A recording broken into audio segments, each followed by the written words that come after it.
Welcome to Life, Death, and the Space Between podcast. I'm a licensed clinical psychologist and medium. I'm your host, Dr. Amy Robbins, and here we explore life, death, consciousness, and what it all means. Today on the show, I will be talking with Susan Angel Miller. Susan is a mother, wife, and author of an incredibly powerful and touching memoir called Permission to Thrive. She is passionate about sharing her personal story of grief and recovery in order to help others give voice to their own experiences. Through these candid conversations about death and loss, her hope is that you come away with a realistic message of hope, that through the struggle with adversity, we all have the ability to gain wisdom and growth. Welcome, Susan. Hi there. I'm going to run through the public service announcements, hopefully quicker than you can fast forward through this part of the show, which is my guess of what many of you probably do. So if you have not subscribed to my newsletter yet, I have not been super great about sending it out, but I am recommitting to it for the fall. So please go ahead and do that at dramyrobbins.com. You'll get updates on what the upcoming shows are, as well as my bi-weekly soul wisdoms, where I just bring you information that comes to me in meditation. So if you go ahead and subscribe to my newsletter. Also, if you are subscribed to my podcast or think you are, you might not be, because Apple just updated their podcast app. And so you might no longer be following me. So if you go to the podcast app, you can click on follow. I think it's 3 dots at the top, and just click follow to resubscribe you to my show. Just make sure this way you're getting all the new episodes. Also, you can find me on YouTube, where I am videoing with the guests, so you can see that. Not sure videoing is actually a word, but we just made it one. And lastly, there's 2 more things. Patreon, you can contribute to the show, which I would be so grateful for. Just go to patreon.com and put in my name. And lastly, Fireside, super exciting platform. It is in the iOS store right now, the App Store. You can only get it if you have an iPhone device, but here you can partake live in the conversation. So it's an awesome way to listen to the show and ask questions of my guests if you have them. Most of the shows are on Thursdays, but if you follow me on Instagram at Dr. Amy Robbins, I always post when the shows are. So check all of that out. Thank you for your support, and here is today's show. Can you start? I started your book. We talked a little bit before, and I could not put it down. It was so captivating. It was so moving. Can you tell us? I think I read the entire thing in 2 hours. I was telling you I read it on the plane home. I started it thinking I'll just start it for a little bit. Couldn't put it down, sobbing for the majority of it. My husband looked at me and said, "What are you reading?" It is such a compelling, moving story about loss and the ability to move on. Can you tell us a bit about your story? Well, thanks. I really appreciate you having me on. I really enjoy sharing my story, and obviously it's the reason why I wrote the book. I never expected to do something like that. But I guess our story was something that I thought could help other people.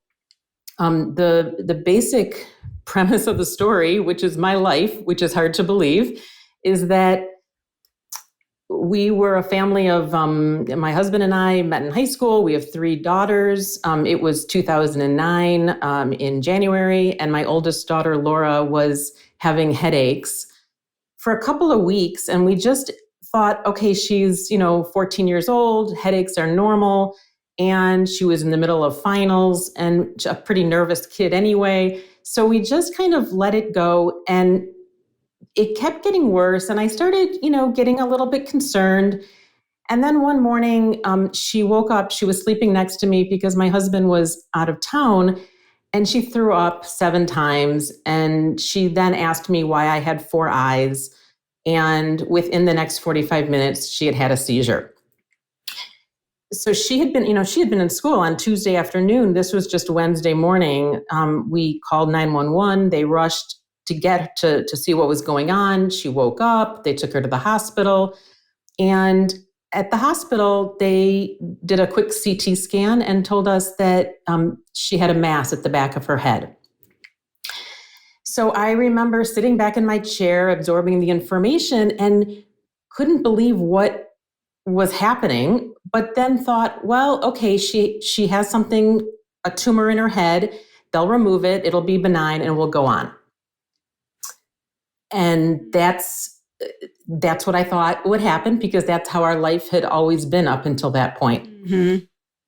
And later that afternoon, we had her have an MRI, and the surgeon said he would operate in 2 days. It was operable.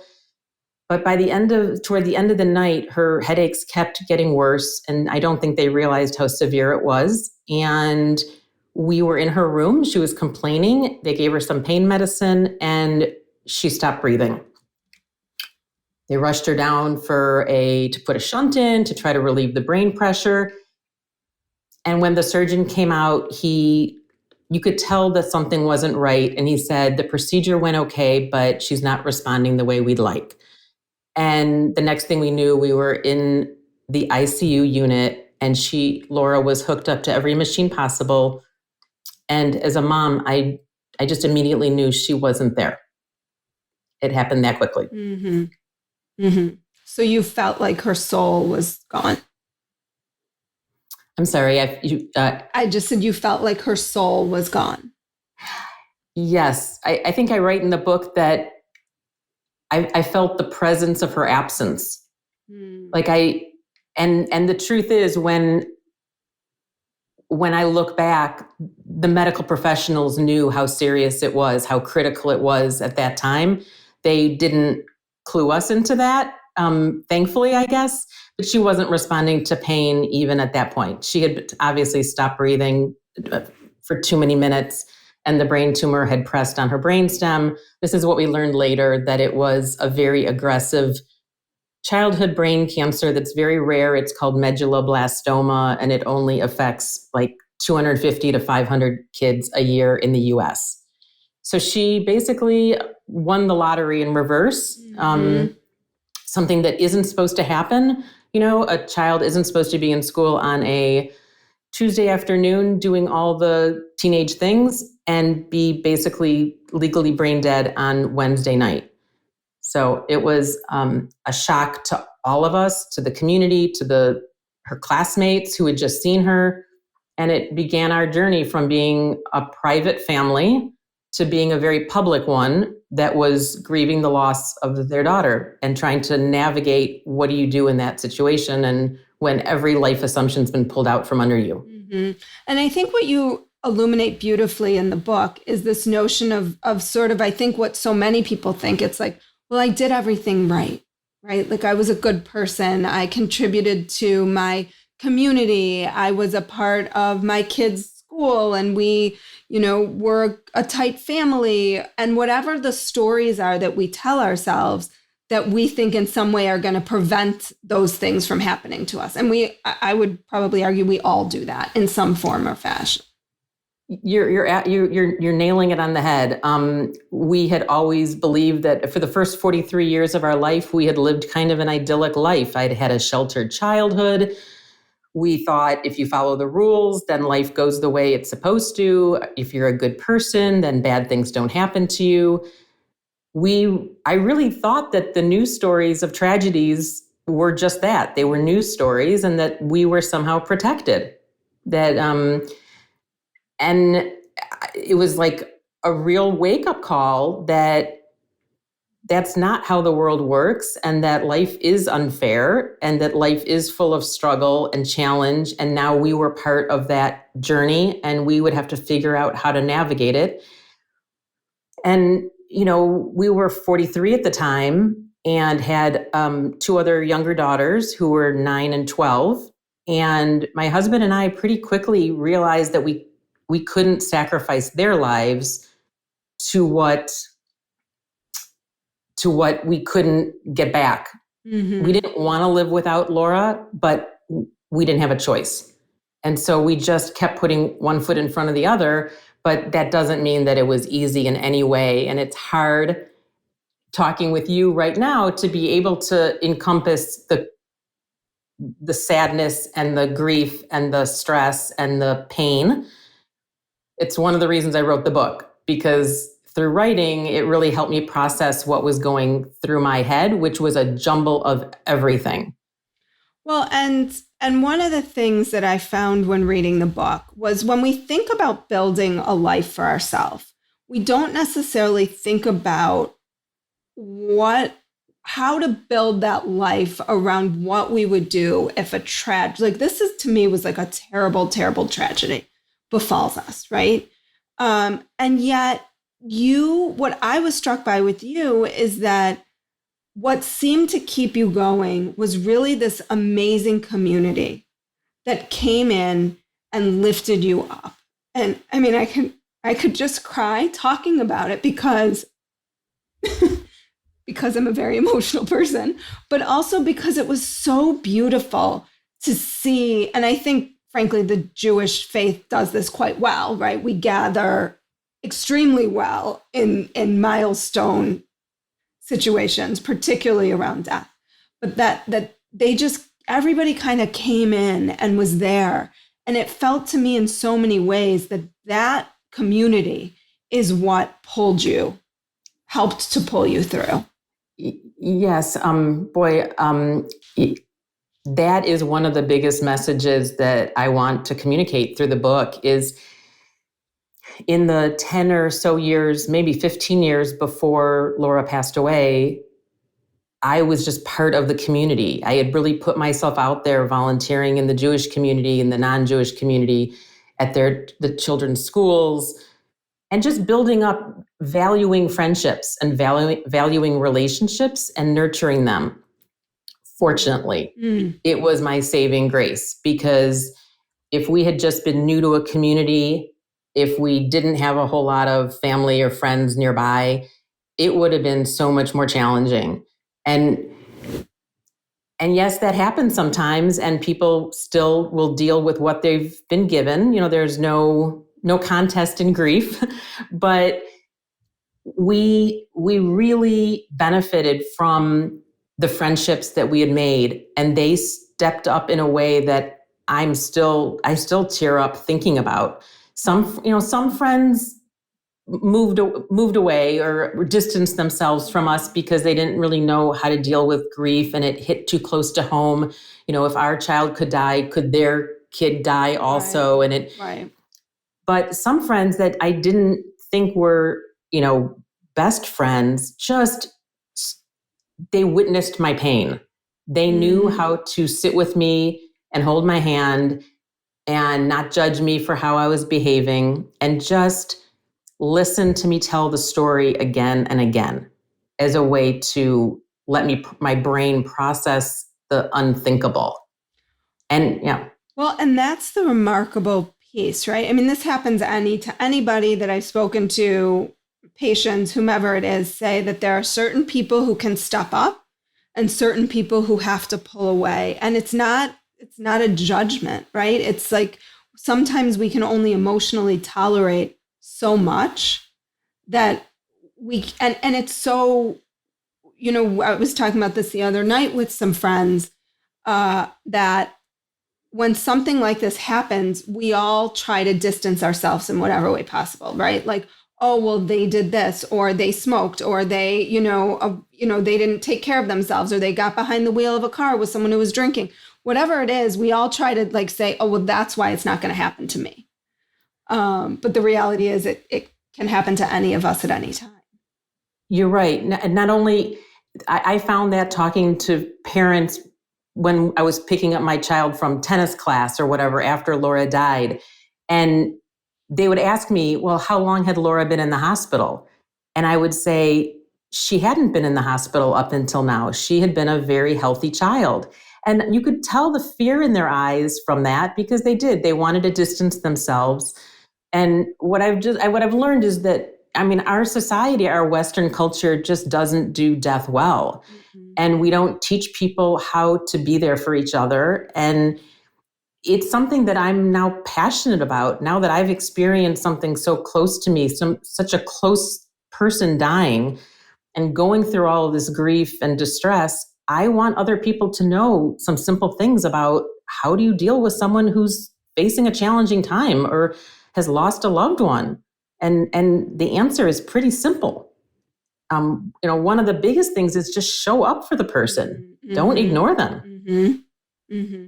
And that means like show up in whatever way you know how, right? Like it might be, can I take your kid to school? Or can I make you dinner? Or can I drive you somewhere? It doesn't have to be showing up and saying, tell me your story and let me sit with your story. Exactly. People think, oh, if I'm not a cook, then I can't help them out because I don't want to be on the meal train. I don't want to help with the meal because I'm not a baker or whatever. And the reality is, even if it was someone reaching out by text or email or Facebook or stopping by with some flowers or asking me if I wanted to walk, did I want to walk on Tuesday or Thursday? Oh, I'm at Costco. Can I pick something up for you? I'm right here. I can drop it off at your house. What do you need?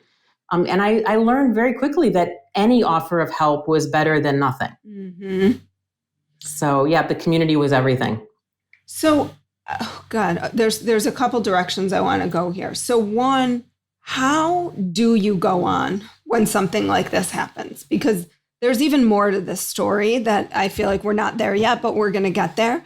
And I want to also talk a little bit, so you can kind of choose your own adventure here in terms of which way you want to go, about what you decided to do with your daughter's organs, because that was such a powerful part of this story. It is probably what kept me crying like through this second third of the book. It is a powerful part of the story that ends up being a real light in our darkness and feels like a miracle to me. Well, let me go back and tell what it is. In the hospital, after we saw Laura for the first time in the ICU unit, it took about 3 days for the doctors to do a couple of MRIs on Laura and to make sure that they had done everything they could for her. And then on that Saturday morning, so we brought her in on a Wednesday, and on Saturday morning, we went for the final MRI with Laura, and the surgeon told us that Laura had suffered an irreversible brain bleed and that she was legally brain dead, that it wasn't survivable. Separate from the tumor. From the tumor. It was a brain bleed because of her lack of oxygen or because the brain tumor pressed down on her brainstem. At least that's what I've learned. And even if she had surgery, there would have been, it was a type of cancer that was so virulent that it would have killed her. It just might have been 3 weeks or 3 months. But what happened is it killed her in 8 hours from the time of diagnosis. You only know it once it shows up. And by the time it shows up, it's so bad that there's not much you can do. Sometimes that's what happens with medulloblastomas. It's unusual, but what we experienced was not out of the picture. Mm-hmm. It just isn't something that anyone ever hears about happening. I mean, how many kids get diagnosed with a brain tumor and then die within 24 hours? Right. Just doesn't happen, but it happened to us. Mm-hmm. Just like crazy things happen to everyone. We just don't always know about it. Right. So we were in the family waiting room after we learned of Laura's legal brain death. We were with family, and I remember a woman in a white coat, a nurse, walked in and asked my husband and I, she said she was so sorry to hear the news. And that was our first condolence that we would ever hear from anyone. And then she asked us if we would be willing to consider donating Laura's organs.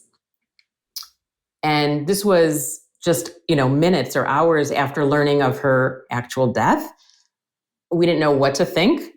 I remember thinking, okay, we know about organ donation from just life and movies and TV shows. And we think it's a noble concept, a very generous concept in the abstract as theory, never ever imagining that it would be something that we would have to decide for our family, for our oldest amazing daughter, who, we loved beyond to the moon and back. And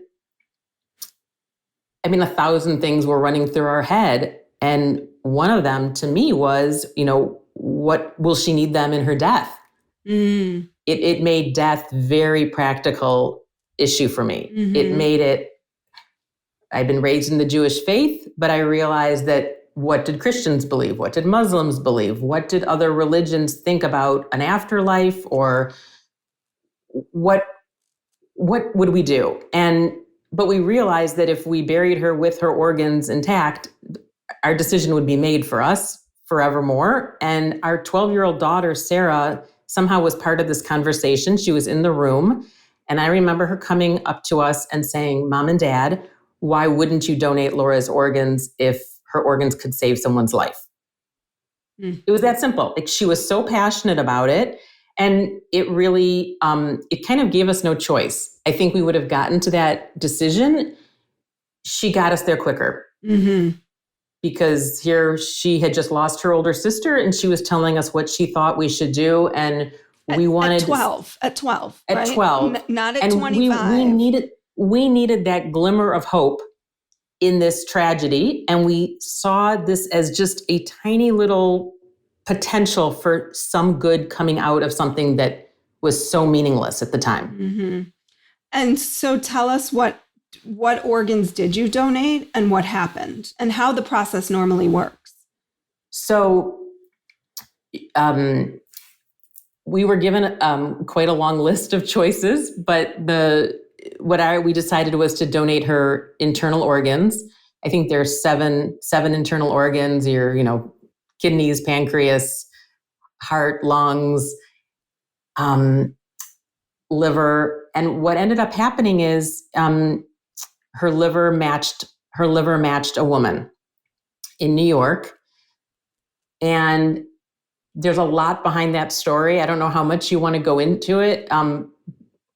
But I guess the upshot is we left the hospital knowing that her liver was accepted for somebody else, that it was a match. And later that week, after we got home from the hospital, we did learn it was a very special story, that her liver had been given to a 40-year-old special education teacher, and she was doing fine from it. See, here I am crying again, even though I know the story. In the last, 12 or 13 years since the donation happened, we've now met Trish. Her name's Trish O'Neill. She lives in upstate New York, and we've met her and her family 4 or 5 times. And we keep in Facebook contact, texting. We wish each other happy birthdays. She remembers Laura on her death anniversary. She's someone who we got to meet, and she's like part of our family now. And she now has had 12 and a half years of life that she would not have been able to live. She was number 1 on the liver transplant list.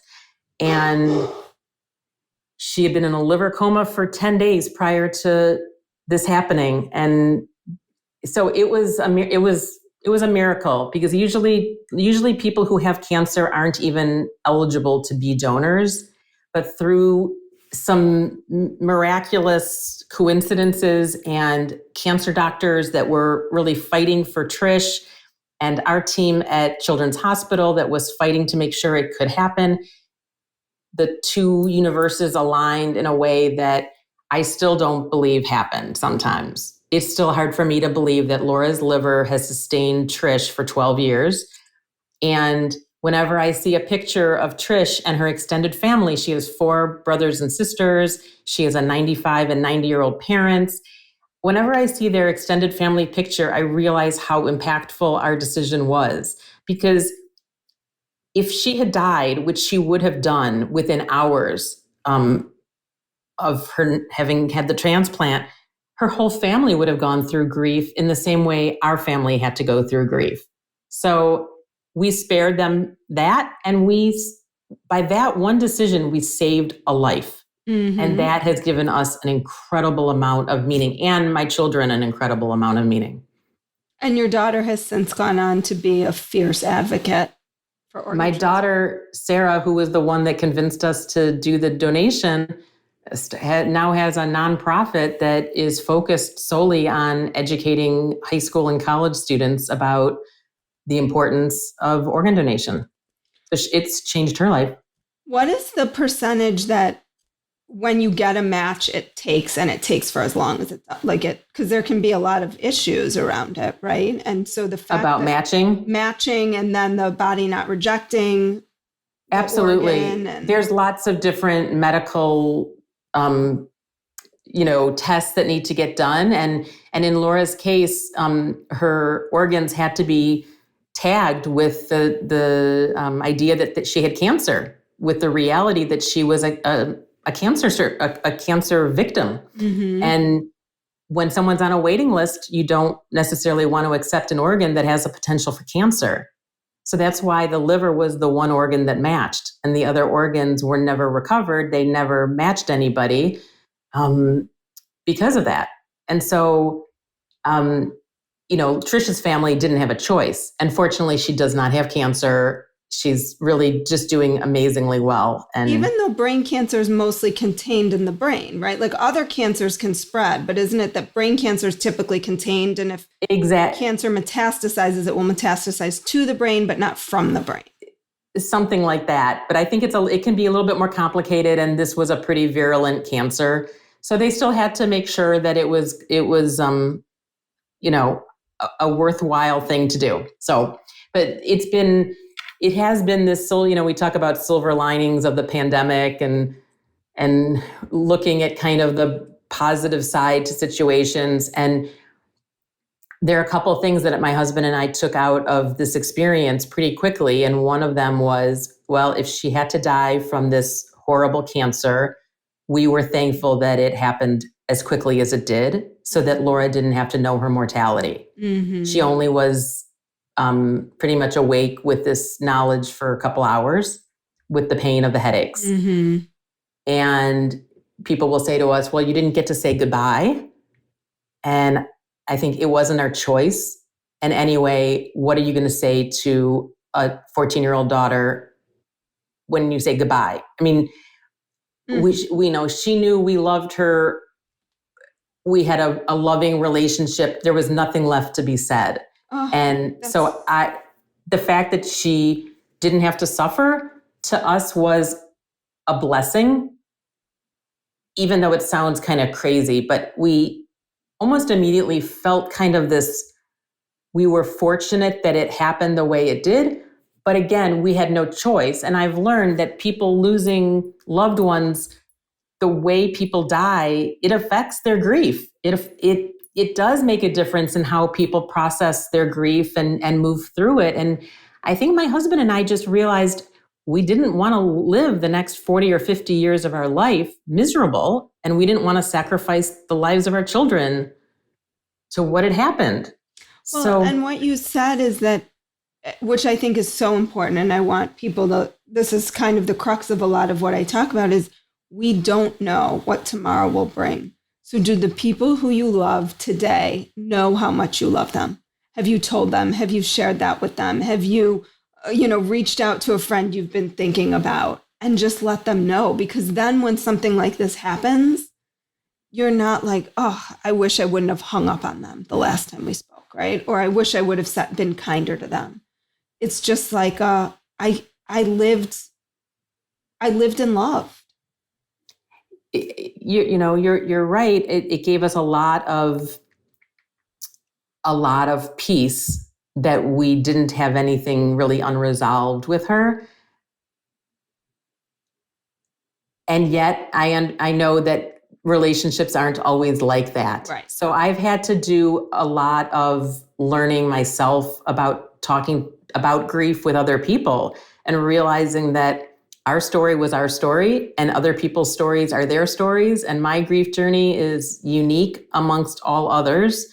And I wouldn't want mine compared to anyone. And I can see why people don't want theirs compared or judged. Mm-hmm. And so, there are lots of situations where there could be blame. Someone drove drunk and killed the daughter, someone, or there's just so many different types of ways people die and relationships. And when I think about grief and talk about grief, it's about mental health. Right. It's not so scary anymore to me, because once you've lived through something this horrific, everything else kind of pales in comparison. And you just have to get a different perspective about what the rules of life are all about. Mm-hmm. I had to flip my whole perspective toward gratitude, which in my previous life would have sounded so hokey, like, oh, come on, gratitude. Gratitude's not going to get you there. Mm. And the reality is, it changed everything for me. And one of my favorite quotes is gratitude is turning what you have into enough. Oh, Gratitude is turning what you have into enough. And it meant that we had to think about what we still had, which is I had a loving husband and supportive husband. I had a lovely home. We still had 2 beautiful daughters, a community. We felt fortunate, even. Well, and I think what you said about grief is about mental health. And, what I said wasn't to minimize, like, oh, you should just walk around like loving everybody. I think it's about those unresolved feelings that you might have too, working on resolving those like as soon as you can, right? Like not waiting for a loved one that you have unresolved issues with to die, but that might not mean ever coming to a place where you love that person, but it means resolving that within yourself and your relationship with them within yourself. So when something does happen, which it will, you have come to a resolution that you are okay with before you don't get a choice to figure out how you want to deal with the situation, I guess. I would agree. I mean, and that's the ideal situation.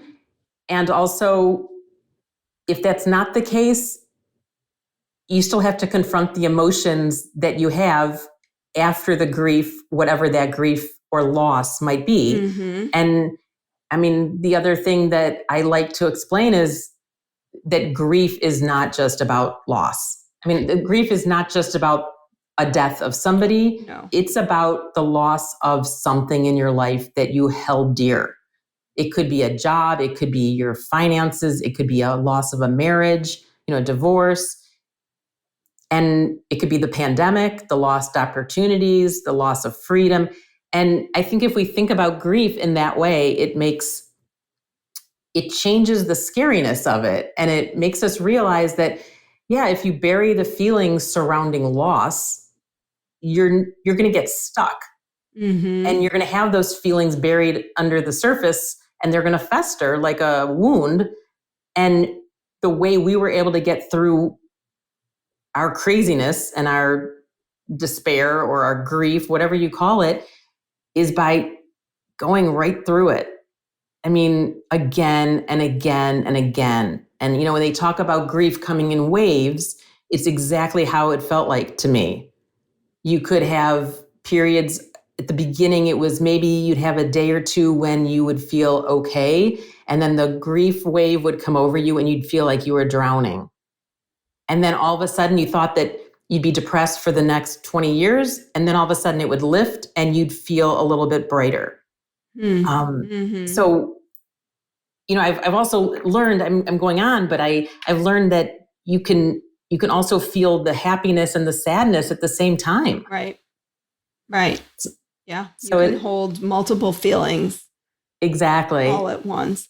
Well, and I really appreciate what you said too about the loss isn't, you lost your daughter, but you lost also a whole bunch of, I'm sure, fantasies about what her life was going to look like and what your life was going to look like with her in it, and all of those pieces that are tied to it that we often don't think about in our day-to-day lives, but that there's so much that's tied to, like, I'm assuming like high school graduation and weddings and, all these things that we imagine our life to look like.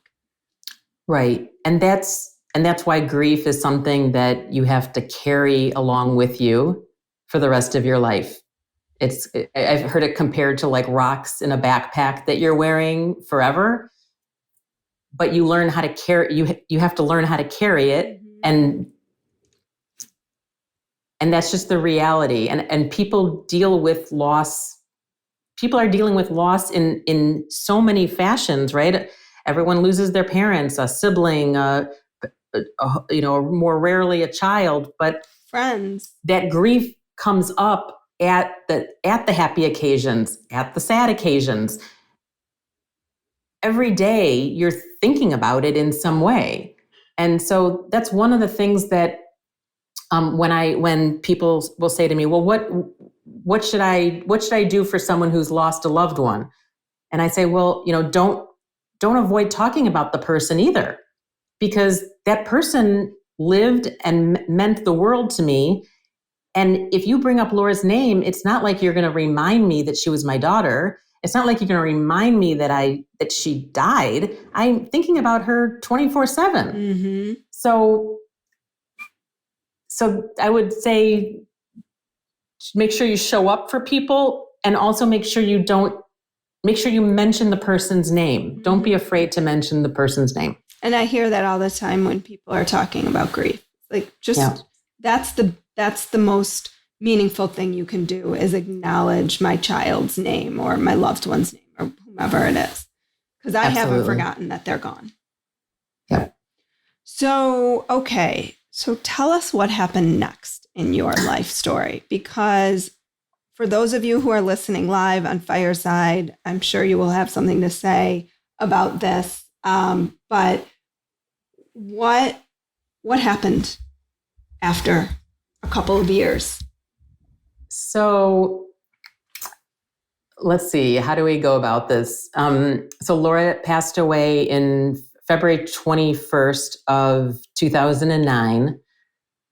We did our grieving. We were our family's life was upended for the next couple of years, but we started getting back to some normalcy. The kids were in, I don't even know, third, fourth, fifth grade, middle schoolers. They were doing all the tennis and dance and, things that normal families do. And we had to just keep going forward.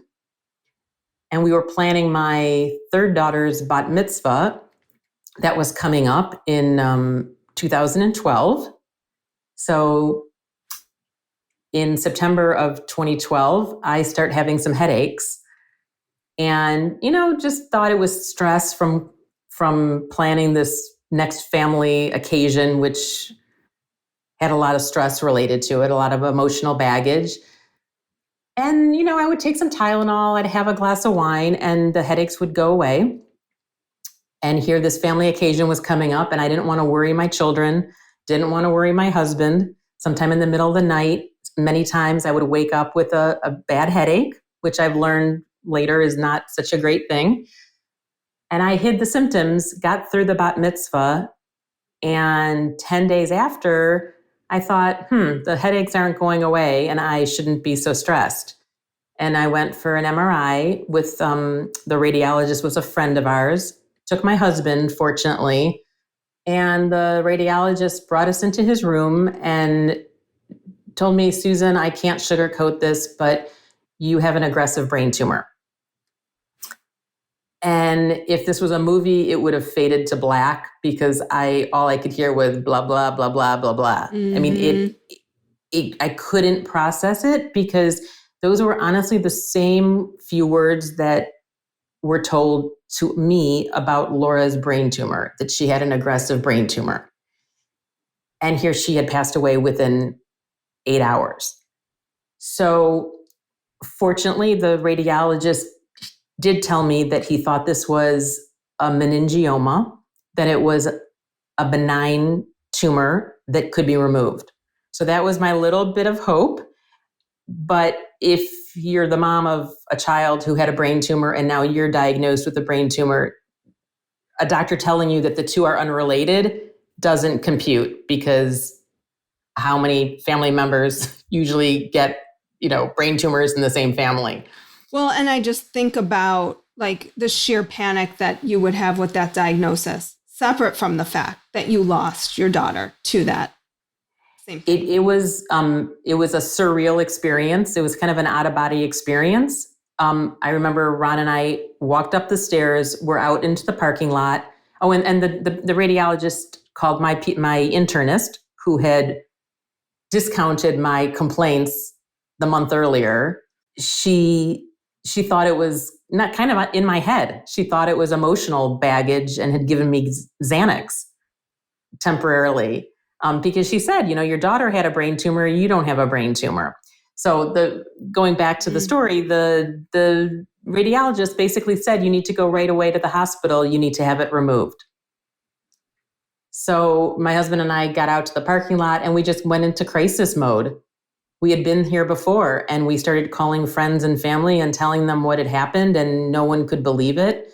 People thought they were getting spam emails because what family does this happen to? Mm-hmm. So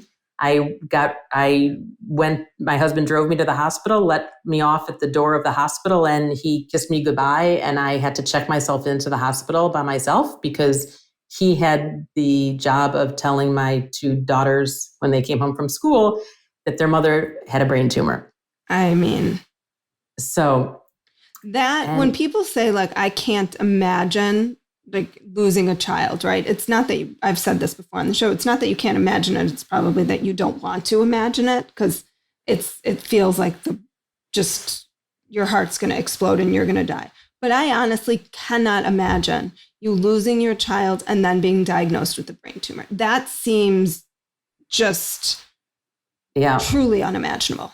I'm glad that I'm glad that people can't imagine it, because it's not something that it's beyond scary. And now I know that people experience very scary things in their life in different ways that I'll never know, in different traumas, early childhood traumas and violence and sexual abuse and war and all sorts of atrocities and just normal occurrences that I hope I don't have to imagine it either, but I have learned that we're resilient. I mean, people are really resilient, and we take what we are thrown and we have a choice. I mean, it's a choice of how do we respond.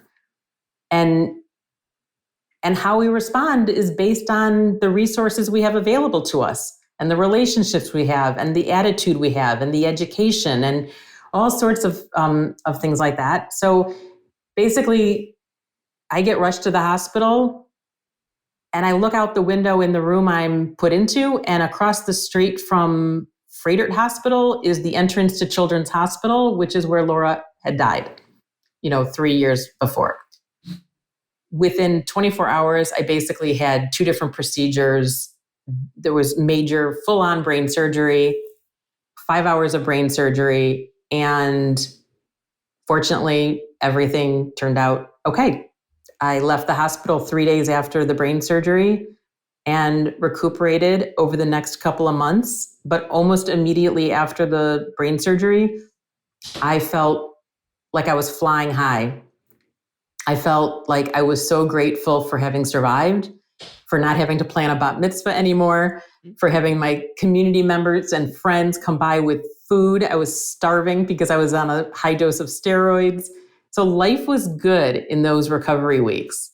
And again, what really was overwhelming to me in a way I will never forget, it was about the most religious experience I've had on the steroids, is I felt joy, I felt peace, I felt like all of the things that Oprah and Deepak Chopra say about love and gratitude and at one with the universe and friendship, and it all kind of came together for me in those recovery weeks after the surgery.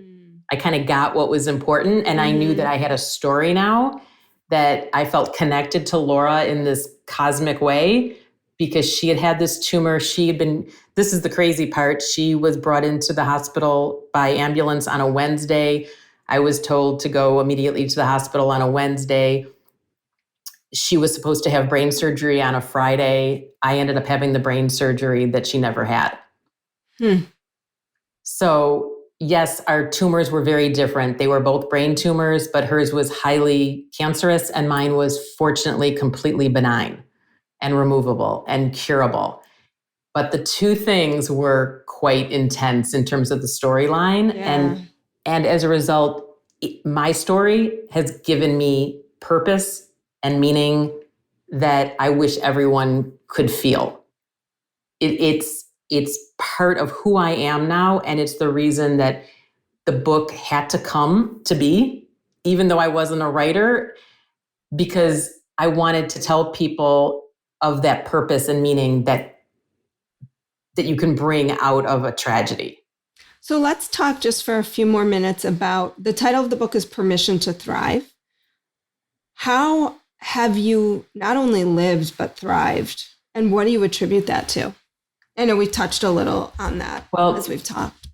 So a year after my brain surgery, I was talking to my sister-in-law. My sister-in-law had been working with veterans, acclimating back to civilian life. And she knew what I was going through. And she said, you've heard of post-traumatic growth, haven't you? And I looked at her, and had never heard those three words together before, but I somehow knew what they meant. And it made me relax, just knowing that you can have growth after trauma. I had always heard of post-traumatic stress disorder. We all have. But the fact that you could say post-traumatic growth meant that maybe I wasn't as alone as I thought I had been in thriving, even after a daughter had passed away, even after brain surgery. So she left, and I immediately Googled post-traumatic growth. And it's this area of positive psychology that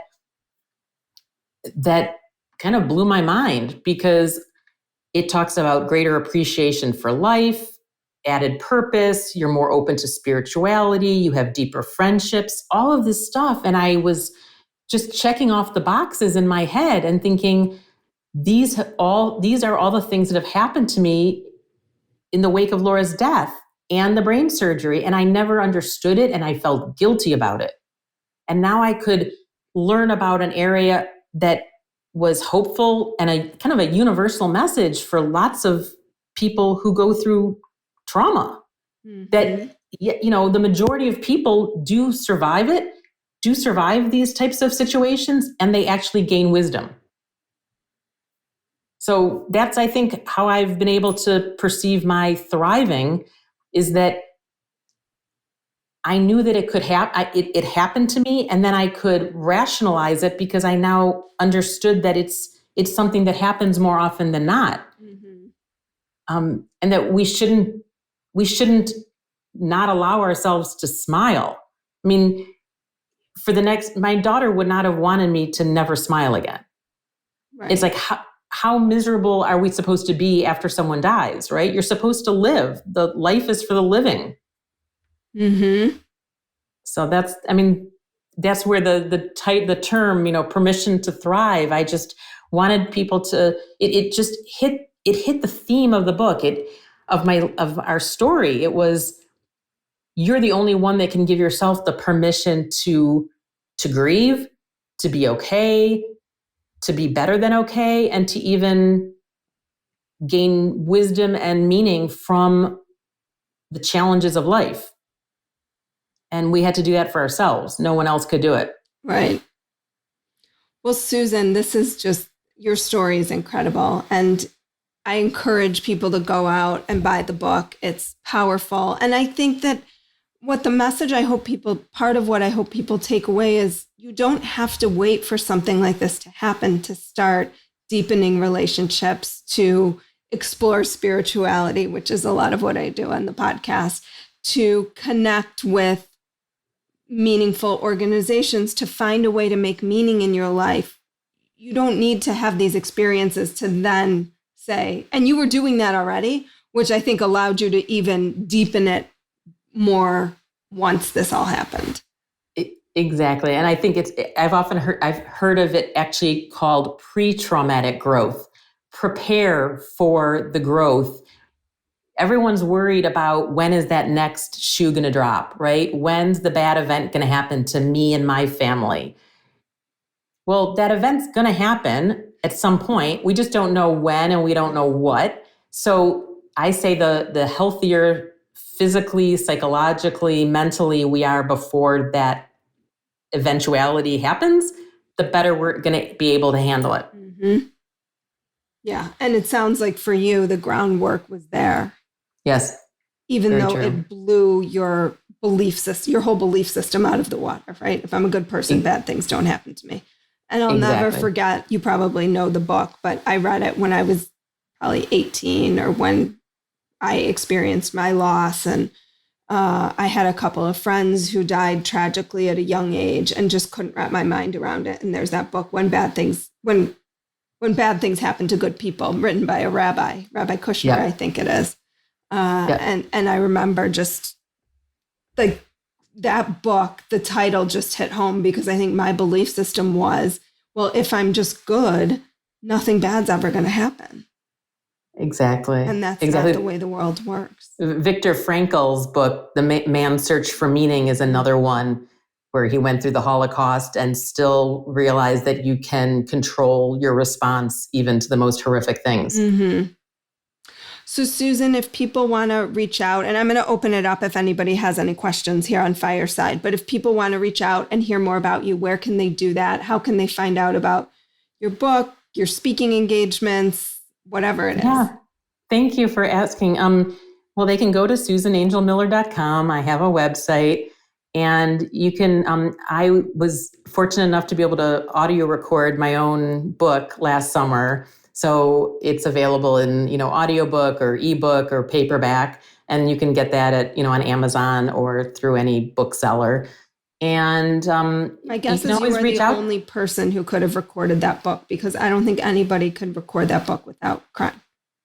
I'm glad I did it myself, and it was a very emotional experience, even me knowing the story. I hadn't read through my book like that in a couple of years, or at least a year and a half, and it's interesting. You write a book, and then you keep progressing in your journey. And when you go read back your own book, it's amazing what you've put in the book, and it's amazing what you thought was in the book and that is still just in your head. Mm-hmm. So it was a really great experience to read through it again. And there are some people that just like listening rather than reading. Yeah. So I captured a whole nother market of people that, just want to listen. And, on my website, you can always, reach out to me through the contact page. And I'm really willing to share our story in whatever way, whether it's through organ donation, organizations or community groups, libraries, medical organizations. I want people to understand that really we do have a choice in how we respond, and that smiling, that we should be able to do more than smile after someone passes away. We should be able to really embrace life and go beyond that. So I appreciate you letting me share it today. Yeah, it's a beautiful story, and I'm grateful that I read the book and that you came on. So thank you. This was great talking to you. You it was too. Really, yeah, it was. I appreciated you. I'm glad that you read the book, and I'm looking forward to keeping in touch with you, because it sounds like a lot of the same. We've done a deep dives into many of the same topics. Mm-hmm. Yeah, I definitely. It's been so great. I've met so many amazing people that, like, I had a call earlier with a woman that I recorded with a couple weeks ago because I wanted to know more about something she was doing. So it's been I only wish like it could be a whole community that I could really because everybody's got all these little like pearls of wisdom and wealths of knowledge. And it's like, I just want to tap into all of it. So. Exactly. Well, we'll definitely keep in touch, and it's all good. So it looks like we're good on Fireside. So thank you everybody for listening. And Susan, thank you so much for your time. Take care. Like what you heard today and want to hear more? Wondering what comes next and what it all means? Head over to Apple Podcast, Spotify, Stitcher, Google Play, or anywhere you get your podcasts and hit subscribe. Also, if you could take a minute to rate and review my podcast, I would really appreciate it. Stay tuned as we continue to explore life, death, and the space between.